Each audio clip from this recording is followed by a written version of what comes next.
మరి ఎందుకండి నల్లగా ఉన్నామన్నారు? క్షమించండి, నేను చెప్పిన దాన్ని మీరు ఇంత సీరియస్ గా తీసుకుంటారని నేను అనుకోలేదు. నేను తిరస్కరించడానికి నిజమైన కారణం నలుపు కాదండి, జాతకం.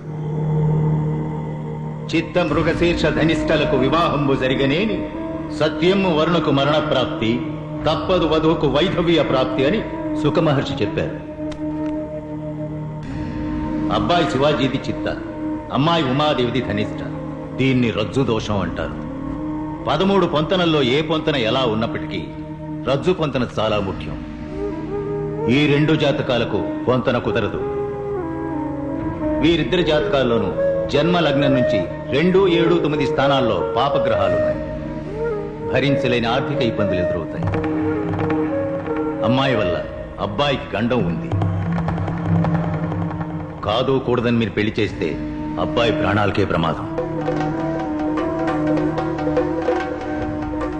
ఏమిటి అంత మాట అన్నాడు? ఇవిగో చూడండి, నాలుక మీద మచ్చలు. నా వాక్కు భరిస్తుంది. మంచి చేయడానికి వచ్చారు. నన్ను పెళ్లి చేసుకోవడం వల్ల మీకే చెడు జరగకూడదని నేను అలా చెప్పాను.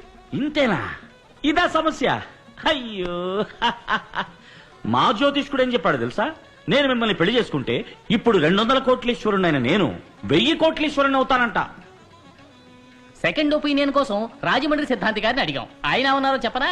ఆల్రెడీ ఈ 2 జాతకాలకి పెళ్ళైపోయింది, కవల పిల్లలు ఆన్ ది వే అన్నారు. ఇందులో ఏది నమ్ముతారు? ఇవన్నీ పట్టించుకుంటే మనం ప్రశాంతంగా బతకలేం. నాకు మీరు నచ్చారు, మీకు మరి మధ్యలో ఇవన్నీ ఎందుకు? చచ్చే రోజు తెలిస్తే మనం బతుకుతున్న రోజు నరకం అవుతుంది. సంతోషమేనండి ముఖ్యం. నన్ను పెళ్లి చేసుకోవటం మీకు సంతోషమేగా? కూల్.